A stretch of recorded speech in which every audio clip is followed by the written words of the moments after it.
ಎಲ್ಲರಿಗೂ ನಮಸ್ಕಾರ. ನವಚೇತನ ಎಜುಕೇಷನ್ ಚಾನಲ್ಗೆ ಎಲ್ಲರಿಗೂ ಸ್ವಾಗತ. ಇವತ್ತಿನ ಸೆಷನ್ನಲ್ಲಿ ನಾವು PSTR, GPSTR ಮತ್ತು HSTR ಪರೀಕ್ಷೆಗಳಿಗೆ ಉಪಯುಕ್ತ ಆಗೋ ರೀತಿಯಲ್ಲಿ ಕಂಪ್ಯೂಟರ್ ಸಾಕ್ಷರತೆಯ ತರಗತಿಯನ್ನು ಮುಂದುವರಿಸೋಣ. ಇದು ಭಾಗ 5 ಆಗಿರುತ್ತೆ. ಭಾಗ 4ರವರೆಗೂ ಎಲ್ಲ ತರಗತಿಗಳನ್ನು ನಾನು ಪ್ಲೇಲಿಸ್ಟಲ್ಲಿ ಸೇವ್ ಮಾಡಿದ್ದೀನಿ. ಇದುವರೆಗೂ ಯಾರಾದರೂ ನೋಡಿಲ್ಲ ಅಂತ ಅಂದರೆ ಚೆಕ್ ಮಾಡ್ಬೋದು. ಓಕೆ, ಸೊ ಈಗ ಮೊದಲನೆಯ ಪ್ರಶ್ನೆ, ಪ್ರಪಂಚದ ಮೊದಲ ಕಂಪ್ಯೂಟರ್ ಪ್ರೋಗ್ರಾಮರ್ ಎಂದು ಯಾರನ್ನ ಕರೆಯುತ್ತಾರೆ ಅಂತ ಅಂದರೆ ಲೇಡಿ ಅಡಾ ಲವ್ಲೇಸ್. ಓಕೆ, ಲೇಡಿ ಅಡಾ ಲವ್ಲೇಸ್ ಅವರನ್ನು ನಾವು ಪ್ರಪಂಚದ ಮೊದಲ ಕಂಪ್ಯೂಟರ್ ಪ್ರೋಗ್ರಾಮ್ ಅಂತ ಗುರುತಿಸ್ತೀವಿ. ಯಾಕೆ ಇವರನ್ನು ಈ ರೀತಿ ಗುರುತಿಸ್ತೀವಿ ಅಂತ ಅಂದರೆ ಇವರು ಚಾರ್ಲ್ಸ್ ಬ್ಯಾಬೇಜ್ನ ಅನಾಲಿಟಿಕಲ್ ಎಂಜಿನ್ಗಾಗಿ ಮೊದಲ ಅಲ್ಗಾರಿದಮ್ ಅನ್ನು ಇವರು ಬರೆದಿರ್ತಾರೆ. ಹಾಗಾಗಿ ಲೇಡಿ ಅಡಾ ಲವ್ಲೇಸ್ ಅವರು ಪ್ರಪಂಚದ ಮೊದಲ ಕಂಪ್ಯೂಟರ್ ಪ್ರೋಗ್ರಾಮರ್ ಅಂತ ಗುರುತಿಸ್ಕೊಳ್ತಾರೆ. ಓಕೆ, ಸೊ ನೆಕ್ಸ್ಟು ಎರಡನೆಯ ಪ್ರಶ್ನೆ, ಇಂಪಾರ್ಟೆಂಟ್ ಕ್ವಶನ್ ಆಗುತ್ತೆ. ಎರಡನೇ ಪ್ರಶ್ನೆ, ಆರ್ಟಿಫಿಷಿಯಲ್ ಇಂಟೆಲಿಜೆನ್ಸ್, ಓಕೆ, AI ಅಂತ ಏನು ಕರಿತೀವಿ, ಕೃತಕ ಬುದ್ಧಿಮತ್ತೆ, ಇದರ ಪಿತಾಮಹ ಯಾರು ಅಂತ ಪ್ರಶ್ನೆ ಆಗಿದೆ. ಸರಿಯಾದಂತಹ ಉತ್ತರ ಜಾನ್ ಮೆಕಾರ್ಥಿ. ಓಕೆ, ಆರ್ಟಿಫಿಷಿಯಲ್ ಇಂಟೆಲಿಜೆನ್ಸ್ನ ಪಿತಾಮಹ ಜಾನ್ ಮೆಕಾರ್ಥಿ. ಸೊ ಇಲ್ಲಿ ವಿವರಣೆ, ಜಾನ್ ಮೆಕಾರ್ಥಿ ಅವರು 1955ರಲ್ಲಿ ಆರ್ಟಿಫಿಷಿಯಲ್ ಇಂಟೆಲಿಜೆನ್ಸ್ ಎಂಬ ಪದವನ್ನು ಮೊದಲು ಹುಟ್ಟು ಹಾಕಿದರು. ಹಾಗಾಗಿ ಇವರನ್ನು ನಾವು AIನ ಪಿತಾಮಹ ಅಥವಾ ಕೃತಕ ಬುದ್ಧಿಮತ್ತೆಯ ಪಿತಾಮಹ ಅಂತ ಗುರುತಿಸ್ತೀವಿ.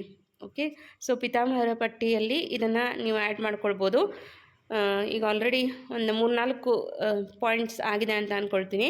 ಕಂಪ್ಯೂಟರ್ನ ಪಿತಾಮಹ ಚಾರ್ಲ್ಸ್ ಬ್ಯಾಬೇಜ್, ಅನಂತರ ಆಧುನಿಕ ಕಂಪ್ಯೂಟರ್ ವಿಜ್ಞಾನದ ಪಿತಾಮಹ ಅಲಾನ್ ಟ್ಯೂರಿಂಗ್, ಅನಂತರ ಇಂಟರ್ನೆಟ್ನ ಪಿತಾಮಹ ವಿಂಡ್ ಸರ್ಫ್, ಜೊತೆಗೆ AIನ ಪಿತಾಮಹ ಜಾನ್ ಮೆಕಾರ್ಥಿ. ಸೊ ಈಗ ಈ ರೀತಿ ಒಂದು ಪ್ರಶ್ನೆ ಬಂದಾಗ ಹಿಂದೆ ನಾವೇನು ಕಲ್ತಿರ್ತೀವಿ ಅದನ್ನು ಒಂದ್ಸಲ ರಿಮೈಂಡ್ ಮಾಡಿಕೊಂಡ್ರೆ ನಮಗೆ ಯಾವುದೂ ಮಿಸ್ ಆಗಲ್ಲ, ಎಕ್ಸಾಮಲ್ಲಿ ಕ್ಲಿಯರಾಗಿ ನೆನಪಿರುತ್ತೆ. ಓಕೆ, ಸೊ ನೆಕ್ಸ್ಟು ಮುಂದಿನ ಪ್ರಶ್ನೆ, ಇಂಟರ್ನೆಟ್ನಲ್ಲಿರುವ ಅನೇಕ ವೆಬ್ ಪೇಜ್ಗಳ ಸಂಗ್ರಹವನ್ನು ಏನೆಂದು ಕರೆಯುತ್ತಾರೆ? ಸೊ ನಾವು ಇಂಟರ್ನೆಟ್ನಲ್ಲಿ ಹಲವಾರು ವೆಬ್ ಪೇಜಸ್ಗಳನ್ನ ನೋಡ್ತಾ ಇರ್ತೀವಿ. ಸೊ ಇದರ ಸಂಗ್ರಹವನ್ನು ನಾವು ಏನಂತ ಕರಿತೀವಿ ಅಂತ ಅಂದರೆ ವೆಬ್ಸೈಟ್ ಅಂತ ಕರಿತೀವಿ. ಓಕೆ, ಸರಿಯಾದಂಥ ಉತ್ತರ ಆಪ್ಷನ್ ಸಿ, ವೆಬ್ಸೈಟ್. ವಿವರಣೆ, ಒಂದಕ್ಕೊಂದು ಲಿಂಕ್ ಆದ ಮತ್ತು ಒಂದೇ ಡೊಮೈನ್ ಹೆಸರಿನ ಅಡಿಯಲ್ಲಿರುವ ಅನೇಕ ವೆಬ್ ಪುಟಗಳ ಗುಂಪನ್ನು ನಾವು ವೆಬ್ಸೈಟ್ ಅಂತ ಕರಿತೀವಿ. ಓಕೆ, ಸೊ ನೆಕ್ಸ್ಟು 4ನೆಯ ಪ್ರಶ್ನೆ, ಗೂಗಲ್, ಬಿಂಗ್, ಯಾಹೂ ಇವುಗಳು ಯಾವುದಕ್ಕೆ ಉದಾಹರಣೆಯಾಗಿವೆ ಅಂತ ಕೇಳಿದ್ದಾರೆ. ಸೊ ಈಸಿ ಕ್ವೆಶ್ಚನ್ ಇದೆ. ಗೂಗಲ್ ಅನ್ನುವಂಥದ್ದು ಒಂದು ಸರ್ಚ್ ಎಂಜಿನ್, ಹಾಗಾಗಿ ಬಿಂಗ್ ಮತ್ತು ಯಾಹೂ ಕೂಡ ಸರ್ಚ್ ಎಂಜಿನ್ಗಳಲ್ಲೇ ಬರುವಂಥದ್ದು. ಹೌದಾ, ನಾವು ಹಿಂದೆ ಬಹಳಷ್ಟು ಯಾಹೂ ವೆಬ್ ಈ ಸರ್ಚ್ ಎಂಜಿನನ್ನು ಬಳಸ್ತಾ ಇದ್ವಿ. ಆದರೆ ಇವಾಗ ಪ್ರಚಲಿತದಲ್ಲಿ ಮತ್ತು ಅತಿ ಹೆಚ್ಚಿನ ಬಳಕೆಯಲ್ಲಿರುವಂಥದ್ದು Google search engine. So Google, Bing ಮತ್ತು ಯಾಹೂ ಇವೆಲ್ಲವೂ ಕೂಡ ಸರ್ಚ್ ಎಂಜಿನ್ಗಳಾಗಿರುತ್ತೆ.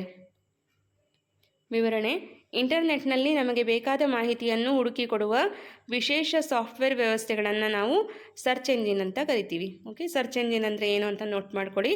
ಇಂಟರ್ನೆಟ್ನಲ್ಲಿ ನಮಗೆ ಬೇಕಾದ ಮಾಹಿತಿಯನ್ನು ಹುಡುಕಿಕೊಡುವ ವಿಶೇಷ ಸಾಫ್ಟ್ವೇರ್ ವ್ಯವಸ್ಥೆಗಳನ್ನು ಸರ್ಚ್ ಎಂಜಿನ್ ಅಂತ ಕರಿತೀವಿ. ಇನ್ನು 5ನೆಯ ಪ್ರಶ್ನೆ, ಇಂಟರ್ನೆಟ್ ಮೂಲಕ ಸರಕು ಮತ್ತು ಸೇವೆಗಳನ್ನು ಖರೀದಿಸುವ ಮತ್ತು ಮಾರಾಟ ಮಾಡುವ ಪ್ರಕ್ರಿಯೆಯನ್ನು ಏನೆಂದು ಕರೆಯುತ್ತಾರೆ? ಸೊ ಈಗ ಇತ್ತೀಚೆಗೆ ನಾವೆಲ್ಲರೂ ಕೂಡ ಅಂಗಡಿಗೆ ಹೋಗಿ ಖರೀದಿ ಮಾಡೋದಕ್ಕಿಂತ ಆನ್ಲೈನ್ ಶಾಪಿಂಗ್ಗಳನ್ನು ಹೆಚ್ಚಾಗಿ ಬಳಸ್ತಾ ಇರ್ತೀವಿ. ಸೊ ಈ ರೀತಿ ಇಂಟರ್ನೆಟ್ ಮೂಲಕ ಸರಕು ಮತ್ತು ಸೇವೆಗಳನ್ನು ಖರೀದಿಸುವಂಥ ಮತ್ತು ಮಾರಾಟ ಮಾಡುವಂತಹ ಪ್ರಕ್ರಿಯೆಯನ್ನು ನಾವು ಕಾಮರ್ಸ್ ಅಂತ ಕರಿತೀವಿ. ಓಕೆ, ಸೊ ಇಲ್ಲಿ ವಿವರಣೆ ನೋಡಿ, ಅಮೆಜಾನ್, ಫ್ಲಿಪ್ಕಾರ್ಟ್ ಮುಂತಾದ ವೆಬ್ಸೈಟ್ಗಳ ಮೂಲಕ ನಡೆಯುವ ವ್ಯಾಪಾರವನ್ನು ಎಲೆಕ್ಟ್ರಾನಿಕ್ ಕಾಮರ್ಸ್ ಅಥವಾ ಕಾಮರ್ಸ್ ಅಂತ ಕರಿತೀವಿ. ಸೊ ಕಾಮರ್ಸಲ್ಲಿ ಅಂದರೆ ಏನನ್ನು ಸೂಚಿಸುತ್ತೆ ಅಂತ ನಿಮಗೆ ಪ್ರಶ್ನೆಯನ್ನು ಕೇಳ್ಬೋದು. ಅಂತ ಅಂದರೆ ಎಲೆಕ್ಟ್ರಾನಿಕ್. ಓಕೆ, ಸೊ ನೆಕ್ಸ್ಟು 6ನೆಯ ಪ್ರಶ್ನೆ. 6ನೆಯ ಪ್ರಶ್ನೆ ಈ ರೀತಿ ಇದೆ, ವೆಬ್ಸೈಟ್ ಭೇಟಿ ನೀಡಿದಾಗ ಬಳಕೆದಾರನ ಪ್ರಾಶಸ್ತ್ಯಗಳನ್ನು ನೆನಪಿಟ್ಟುಕೊಳ್ಳಲು ಕಂಪ್ಯೂಟರ್ನಲ್ಲಿ ಸೇವ್ ಆಗುವ ಸಣ್ಣ ಫೈಲನ್ನು ಏನೆಂದು ಕರೆಯುತ್ತಾರೆ? ಸೊ ಈಗ ನಾವು ಒಂದು ಏನನ್ನೋ ಸರ್ಚ್ ಮಾಡ್ತೀವಿ ಅಂತ ಅಂದ್ಕೊಳ್ಳಿ, ಯಾವುದೇ ಒಂದು ಆನ್ಲೈನ್ ಶಾಪಿಂಗ್ ಆ್ಯಪಲ್ಲಿ ಈಗ ಫಾರ್ ಎಕ್ಸಾಂಪಲ್ ನಾವು ಒಂದು ಶೂಸನ್ನು ನೋಡ್ತಾ ಇರ್ತೀವಿ, ಅಥವಾ ಮನೆಗೆ ಬೇಕಾದಂತಹ ವಸ್ತುಗಳನ್ನು ನಾವು ಯಾವುದನ್ನು ಸರ್ಚ್ ಮಾಡಿರ್ತೀವೋ ಅದನ್ನು ನೀವು ಸರ್ಚ್ ಮಾಡಿ ಅದನ್ನ ಆ ಆ್ಯಪನ್ನು ಆಫ್ ಮಾಡಿ ನೀವು ಅಲ್ಲಿಂದ ಎಕ್ಸಿಟ್ ಆದಮೇಲೆ ಮತ್ತೆ ನೀವು ಅದೇ ಆ್ಯಪಿಗೆ ಹೋಗಿ ನೋಡಿದಾಗ ನೀವು ಯಾವುದ್ರ ಬಗ್ಗೆ ಇಂಟ್ರೆಸ್ಟ್ ಹೊಂದಿರ್ತೀರಿ ಅನ್ನೋದನ್ನು ನಮಗೆ ಬಹಳಷ್ಟು ಆಪ್ಷನ್ಸ್ಗಳನ್ನು ಕೊಟ್ಟಿರ್ತಾರೆ. ಈಗ ಒಂದು ಸೀರೆ ನೋಡಿರ್ತೀರೋ, ಒಂದು ಡ್ರೆಸ್ ನೋಡಿರ್ತೀರೋ, ಅದಕ್ಕೆ ಸಂಬಂಧಪಟ್ಟಂತೆ ಬಹಳಷ್ಟು ಆಪ್ಷನ್ಸ್ಗಳನ್ನು ಅಲ್ಲಿ ಪ್ರೊವೈಡ್ ಮಾಡ್ತಾ ಹೋಗ್ತಾರೆ, ಡಿಸ್ಪ್ಲೇ ಮಾಡ್ತಾ ಹೋಗ್ತಿರ್ತಾರೆ. ಸೊ ಇದು ಹೇಗೆ ಸಾಧ್ಯ ಅಂತ ಅಂದರೆ, ನಾವು ವೆಬ್ಸೈಟ್ ಭೇಟಿ ನೀಡಿದಾಗ ಯಾವುದಾದ್ರೂ ಒಂದಕ್ಕೆ ಹೆಚ್ಚಿನ ಪ್ರಾಶಸ್ತ್ಯವನ್ನು ಕೊಟ್ಟಿದ್ದೀವಿ ಅಂತ ಅಂದರೆ ಅದನ್ನು ನೆನ್ಪಿಟ್ಕೊಳ್ಳೋದಕ್ಕೆ ಕಂಪ್ಯೂಟರ್ನಲ್ಲಿ ಒಂದು ಫೈಲ್ ಸೇವ್ ಆಗಿರುತ್ತೆ, ಒಂದು ಸಣ್ಣ ಫೈಲ್ ಸೇವ್ ಆಗಿರುತ್ತೆ.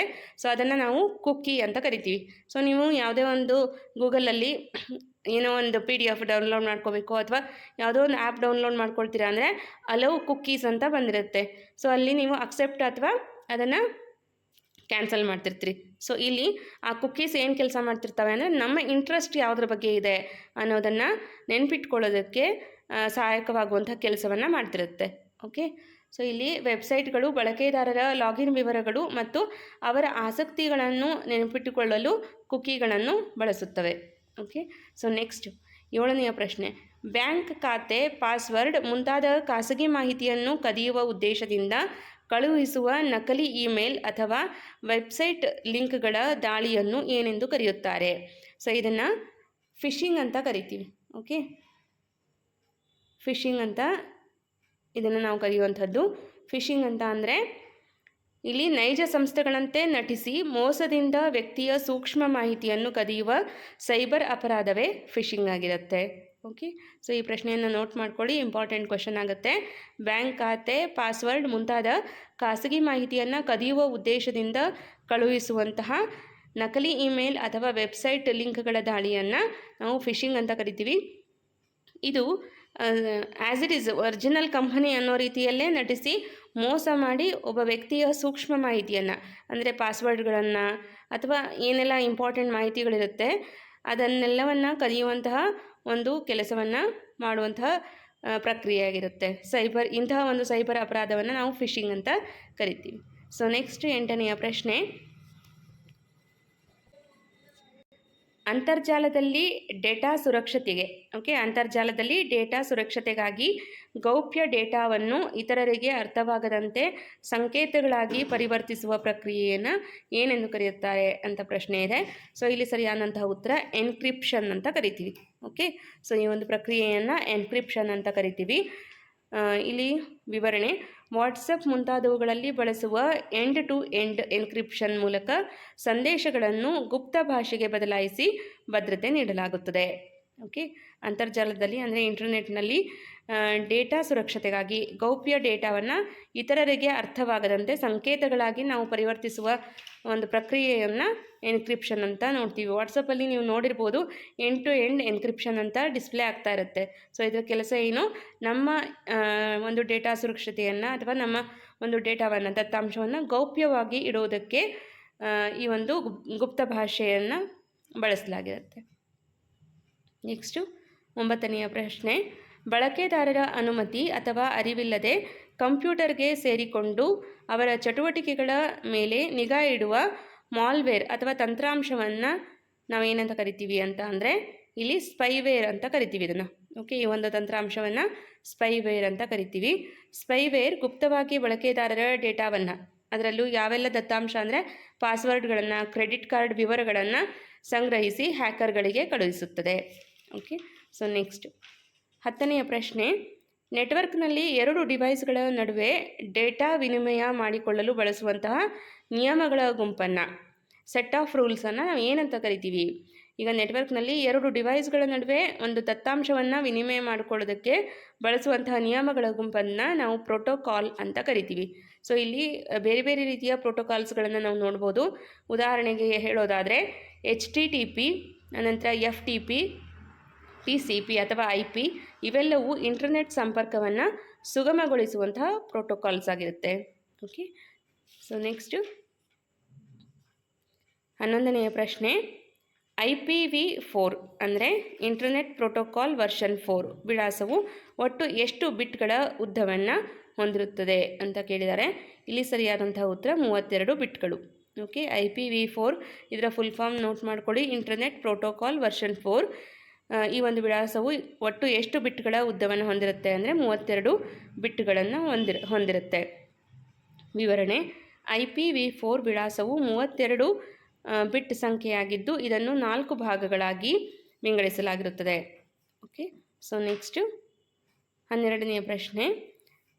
ನೆಟ್ವರ್ಕ್ ಕಾರ್ಡ್ಗಳಿಗೆ ನೀಡಲಾಗುವ ಭೌತಿಕ ವಿಳಾಸ ಅಂದರೆ MAC ಅಡ್ರೆಸ್ನಲ್ಲಿ MAC ಇದರ ವಿಸ್ತೃತ ರೂಪವೇನು ಅಂತ ಕೇಳಿದ್ದಾರೆ. ನೆಟ್ವರ್ಕ್ ಕಾರ್ಡ್ಗಳಿಗೆ ನೀಡಲಾಗುವ ಭೌತಿಕ ವಿಳಾಸ MAC ಅಡ್ರೆಸ್, ಇದರಲ್ಲಿ MAC ಅಂತ ಅಂದರೆ media access control. Okay, media access control ಅನ್ನೋದು ಸರಿಯಾದ ಉತ್ತರ ಆಗುತ್ತೆ. ವಿವರಣೆಯನ್ನು ನೋಡೋಣ. MAC ಅಡ್ರೆಸ್ ಎನ್ನುವುದು ಪ್ರತಿಯೊಂದು ನೆಟ್ವರ್ಕ್ ಇಂಟರ್ಫೇಸ್ ಕಾರ್ಡ್ಗೆ ಉತ್ಪಾದಕರು ನೀಡುವ ಅನನ್ಯ ವಿಳಾಸವಾಗಿದೆ.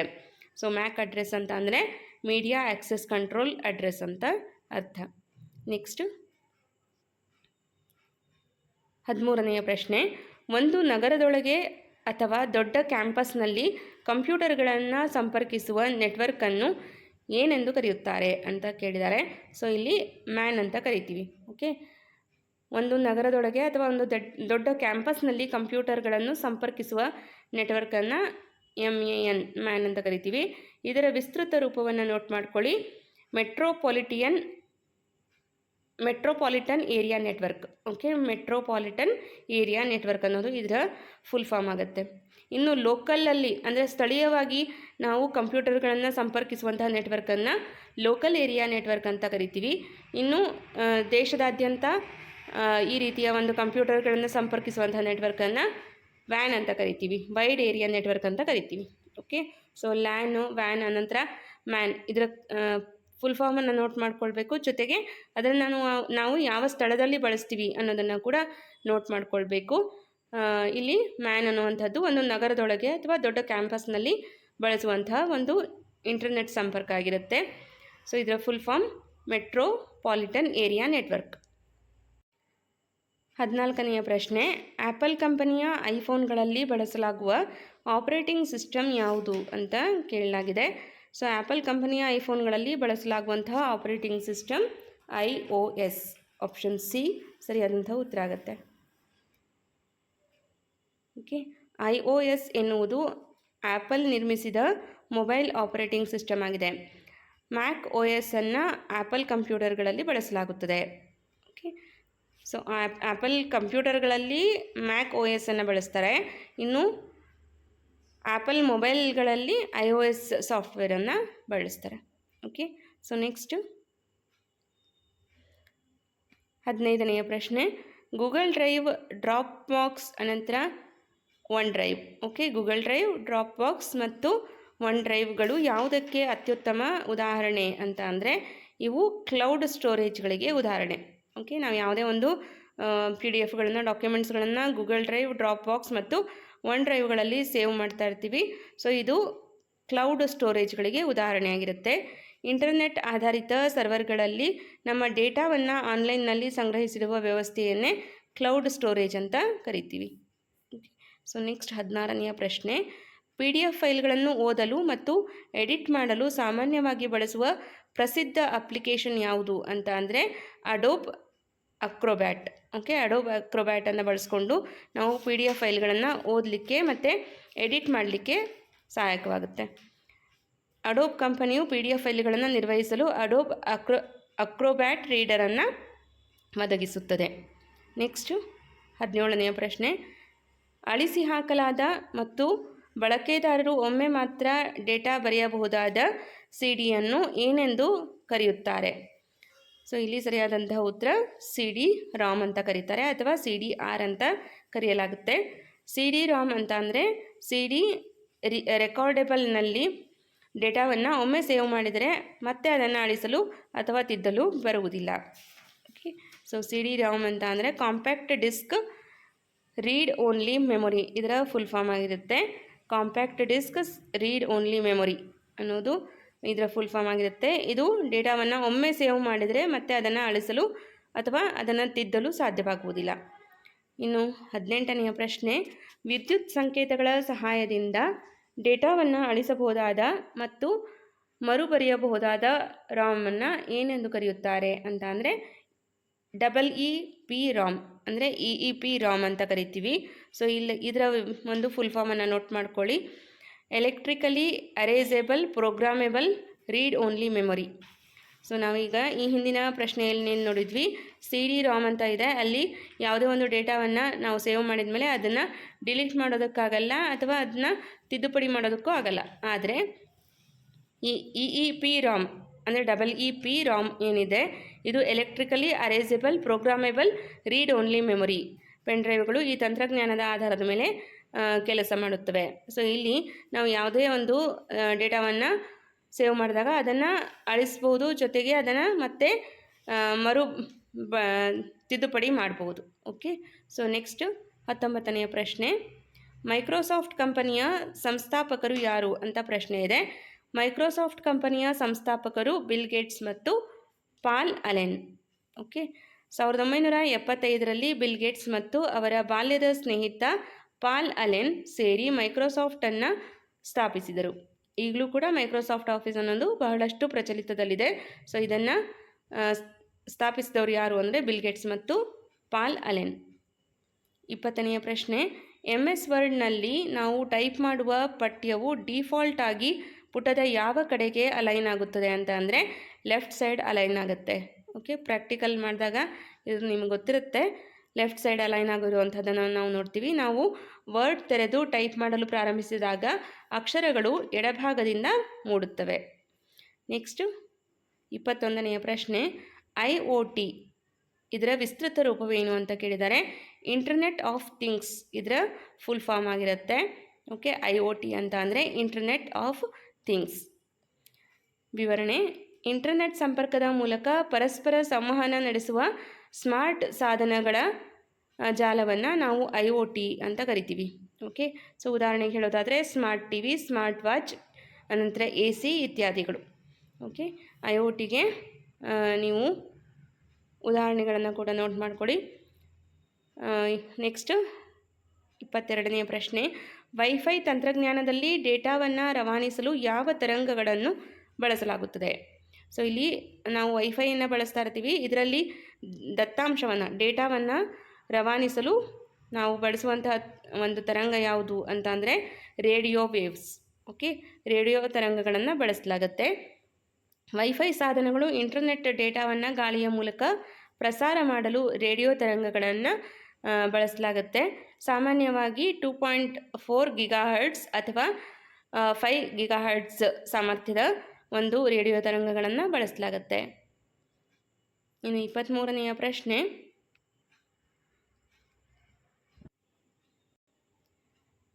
ಎರಡು ಅಥವಾ ಹೆಚ್ಚಿನ ಭಿನ್ನ ಕಂಪ್ಯೂಟರ್ಗಳನ್ನು ಜೋಡಿಸುವಂತಹ ಸಾಧನ ಯಾವುದು? ಉದಾಹರಣೆಗೆ ನಿಮ್ಮ ಮನೆಯ ಲ್ಯಾನನ್ನು ಇಂಟರ್ನೆಟ್ಗೆ ಸಂಪರ್ಕಿಸುವಂತಹ ಅಥವಾ ಜೋಡಿಸುವ ಸಾಧನ ಯಾವುದು ಅಂತ ಕೇಳಿದ್ದಾರೆ. ಇಲ್ಲಿ ಸರಿಯಾದಂತಹ ಉತ್ತರ ರೂಟರ್. ಓಕೆ. ಎರಡು ಅಥವಾ ಹೆಚ್ಚಿನ ಭಿನ್ನ ನೆಟ್ವರ್ಕ್ಗಳನ್ನು ಜೋಡಿಸುವಂತಹ ಸಾಧನ ರೂಟರ್ ಆಗಿರುತ್ತೆ. ರೂಟರ್ ಡೇಟಾ ಪ್ಯಾಕೇಜ್ಗಳಿಗೆ ಸರಿಯಾದ ಮಾರ್ಗವನ್ನು ನಿರ್ದೇಶಿಸಿ ಬೇರೆ ಬೇರೆ ನೆಟ್ವರ್ಕ್ಗಳ ನಡುವೆ ಸಂಪರ್ಕವನ್ನು ಕಲ್ಪಿಸುವಂಥ ಕಾರ್ಯವನ್ನು ಮಾಡುತ್ತೆ. ಇನ್ನು 24ನೆಯ ಪ್ರಶ್ನೆ, ಜಿಪ್ ಫೈಲ್ ಅಂತ ಅಂದರೆ ಅದು ಯಾವ ರೀತಿಯ ಫೈಲ್ ಆಗಿರುತ್ತೆ ಅಂತ ಕೇಳಿದ್ದಾರೆ. ಸೊ ಇಲ್ಲಿ ಕಂಪ್ರೆಸ್ಡ್ ಫೈಲ್ ಅನ್ನೋದು ಸರಿಯಾದಂತಹ ಉತ್ತರ. ಸಂಕುಚಿತಗೊಂಡ ಫೈಲ್ ಅಂತ ಹೇಳ್ತೀವಿ. ಜಿಪ್ ಫೈಲ್ ಅಂತ ಅಂದರೆ ಇದು ಸಂಕುಚಿತಗೊಂಡ ಫೈಲ್ ಆಗಿರುತ್ತೆ. ವಿವರಣೆ, ದೊಡ್ಡ ಗಾತ್ರದ ಫೈಲ್ಗಳು ಅಥವಾ ಅನೇಕ ಫೈಲ್ಗಳನ್ನು ಇಂಟರ್ನೆಟ್ನಲ್ಲಿ ಸುಲಭವಾಗಿ ಕಳುಹಿಸಲು ಅವುಗಳ ಗಾತ್ರವನ್ನು ಕುಗ್ಗಿಸಿ ZIP ಅಂದರೆ ಜಿಪ್ ಫಾರ್ಮ್ಯಾಟ್ ಮಾಡಲಾಗುತ್ತೆ. ಅಂದರೆ ಹಲವಾರು ದೊಡ್ಡ ಗಾತ್ರದ ಫೈಲ್ಗಳನ್ನು ಅಥವಾ ಬಹಳಷ್ಟು ಫೈಲ್ಗಳನ್ನು ಕಂಪ್ರೆಸ್ ಮಾಡಿ ಅದನ್ನು ಸೇವ್ ಮಾಡಿ ನಾವು ಇನ್ನೊಂದು ಕಡೆ ಶೇರ್ ಮಾಡ್ಬೋದು. ಓಕೆ. ಸೊ ಇಲ್ಲಿ ಜಿಪ್ ಫೈಲ್ ಅಂತ ಅಂದರೆ ಕಂಪ್ರೆಸ್ಡ್ ಫೈಲ್. ಇನ್ನು 25ನೆಯ ಪ್ರಶ್ನೆ, ಕೀಬೋರ್ಡ್ನಲ್ಲಿರುವಂತಹ ಅತ್ಯಂತ ಉದ್ದವಾದ ಕೀ ಯಾವುದು ಅಂತ ಕೇಳಿದ್ದಾರೆ. ಸೊ ನೀವು ನೋಡಿರ್ತೀರಾ, ಕೀಬೋರ್ಡಲ್ಲಿ ಸ್ಪೇಸ್ ಬಾರ್ ಅನ್ನೋದು ಅತ್ಯಂತ ಉದ್ದವಾದಂತಹ ಕೀ ಆಗಿರುತ್ತೆ. ಓಕೆ. ಸೊ ಈ ಒಂದು ಪ್ರಶ್ನೆಗೆ ವಿವರಣೆಯನ್ನು ನೋಡೋಣ. ಟೈಪ್ ಮಾಡುವಾಗ ಪದಗಳ ನಡುವೆ ಖಾಲಿ ಜಾಗವನ್ನು ಬಿಡಲು ಬಳಸುವ ಕೀಬೋರ್ಡ್ನ ಕೆಳಭಾಗದಲ್ಲಿರುವ ಅತಿ ಉದ್ದದ ಕೀಯನ್ನೇ ನಾವು ಸ್ಪೇಸ್ ಬಾರ್ ಅಂತ ಕರಿತೀವಿ. ಇದು ಕೀಬೋರ್ಡ್ನಲ್ಲಿ ಅತ್ಯಂತ ಉದ್ದವಾದ ಲಾಂಗೆಸ್ಟ್ ಕೀ ಆಗಿರುತ್ತೆ. ಓಕೆನಾ. ಸೊ ಇದಿಷ್ಟು ಇವತ್ತಿನ ಪ್ರಮುಖ 25 ಪ್ರಶ್ನೋತ್ತರಗಳಾಗಿತ್ತು. ಸೊ ಭಾಗ 5 ಈ ಒಂದು ಸೆಷನನ್ನು ಮುಗಿಸ್ತಿದ್ದೀವಿ. ಸೊ ಒಟ್ಟಾರೆಯಾಗಿ 125 ಕ್ವಶನ್ಸ್ ಆಯಿತು ಅಂತ ಅಂದ್ಕೊಳ್ತೀನಿ. ಓಕೆ. ಸೊ ಈ ಎಲ್ಲ ಪ್ರಶ್ನೆಗಳನ್ನು ನೀವು ನೋಟ್ ಮಾಡ್ಕೊಂಡಿದ್ದೀರಾ, ಪ್ರಾಕ್ಟೀಸ್ ಮಾಡ್ತಾಯಿದ್ದೀರಾ ಅಂತ ಅಂದ್ಕೊಳ್ತೀನಿ. ಆಗಾಗ ಪ್ರಾಕ್ಟೀಸ್ ಮಾಡ್ತಾಯಿರಿ. ಕಷ್ಟವಾಗಿರುವಂತಹ ಪ್ರಶ್ನೆಗಳನ್ನು ರಿಮೈಂಡ್ ಮಾಡ್ತಾಯಿರಿ. ಯಾಕಂದರೆ ಒಂದು ಸಲ ಕ್ಲಾಸನ್ನು ನೋಡಿ ಒಂದು ಸಲ ಓದಿ ಬಿಟ್ಬಿಟ್ರೆ ಅದು ಮತ್ತೆ ನಮಗೆ ಎಕ್ಸಾಮ್ವರೆಗೂ ನೆನಪಿರಲ್ಲ. ನಾವು ಯಾವಾಗ ಪುನರಾವರ್ತನೆಯನ್ನು ಮಾಡ್ತೀವಿ ಆವಾಗ ಮಾತ್ರ ನಮಗೆ ಎಲ್ಲ ಕಾನ್ಸೆಪ್ಟ್ಗಳು ಎಲ್ಲ ಪ್ರಶ್ನೆಗಳು ನಮಗೆ ನೆನಪಿನಲ್ಲಿರುತ್ತೆ. ಓಕೆನಾ. ಸೊ ಯಾವುದೇ ಆದ್ರೂ ಅಷ್ಟೇ ಪುನರಾವರ್ತನೆ ಆಗದೆ ಹೋದರೆ ಅದು ನಮಗೆ ಬಹಳ ದಿನಗಳವರೆಗೆ ನೆನಪಿರಲ್ಲ. ಹಾಗಾಗಿ ಆಗಾಗ ರಿವಿಷನ್ ಮಾಡ್ತಾಯಿರಿ. ಸೊ ಮುಂದಿನ ತರಗತಿಯಲ್ಲಿ ಇನ್ನಷ್ಟು ಪ್ರಶ್ನೋತ್ತರಗಳೊಂದಿಗೆ ಭೇಟಿಯಾಗೋಣ ಅಂತ ಹೇಳ್ತಾ ಈ ತರಗತಿಯನ್ನು ಇಲ್ಲಿಗೆ ಎಂಡ್ ಮಾಡ್ತಾಯಿದ್ದೀನಿ. Thank you all.